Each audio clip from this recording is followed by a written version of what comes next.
La simulation, c'est une longue histoire.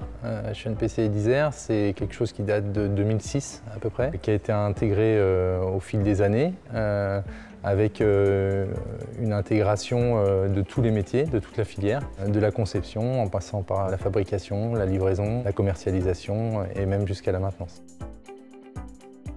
On est sur une production cette année de 450 simulateurs, 80% en véhicules légers principalement, sur des marchés de l'auto-école, des centres de formation et puis ensuite à l'export et auprès des administrations. Donc c'est à peu près 60 simulateurs poids lourds pour les centres de formation. On a une trentaine de simulateurs pour les administrations et l'export c'est 40 simulateurs environ.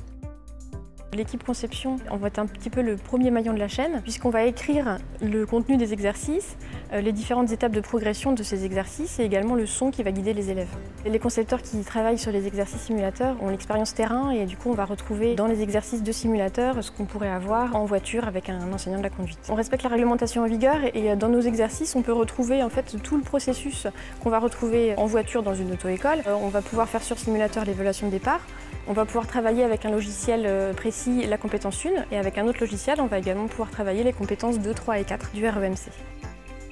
Ce qui est intéressant, c'est qu'on conçoit les logiciels de A à Z. Donc on va faire aussi bien la conception pédagogique que le développement de logiciels et le développement matériel, donc ce qui assure une interopérabilité forte entre ces éléments. Au-delà de la fabrication, on fait la commercialisation, mais aussi le SAV. Comme nous sommes maîtres de toute la chaîne de production et de conception, on est capable de réagir très vite pour identifier les soucis et les corriger dans les meilleurs délais. L'innovation est un élément très important pour nous. C'est un avantage concurrentiel important et un facteur différenciant, surtout par rapport à ce qui se fait. On a 3 axes de développement pour l'innovation. D'abord, l'imagerie numérique. On a besoin d'environnements réalistes qui vont permettre l'immersion du conducteur et qui se sentira proche de la réalité, donc apprendra plus vite. On va l'axer également sur les comportements physiques. C'est très important que les véhicules réagissent comme ils réagiraient en réalité pour que la personne sache que si elle a roulé trop vite dans un virage, elle perd de contrôle et c'est normal. Et donc également sur un 3e point qui est la liaison avec le matériel, on va ajouter des éléments comme une base mobile qui permet d'avoir des sensations haptiques.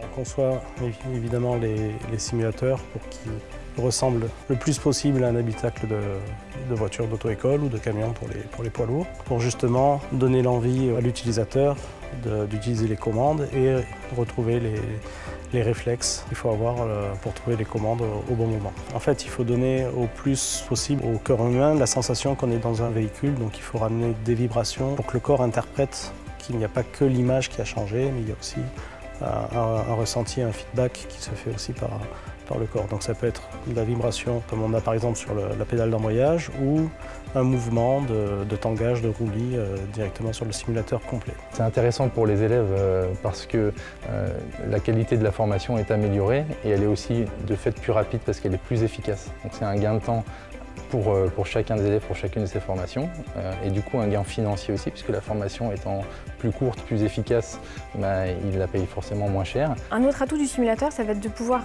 travailler sur des situations qui n'arrivent quasiment jamais en formation, alors que ce sont des situations qui vont probablement arriver dans la vie du conducteur, comme par exemple un animal sauvage qui traverse au milieu d'une route de campagne ou des piétons qui déboulent derrière un bus.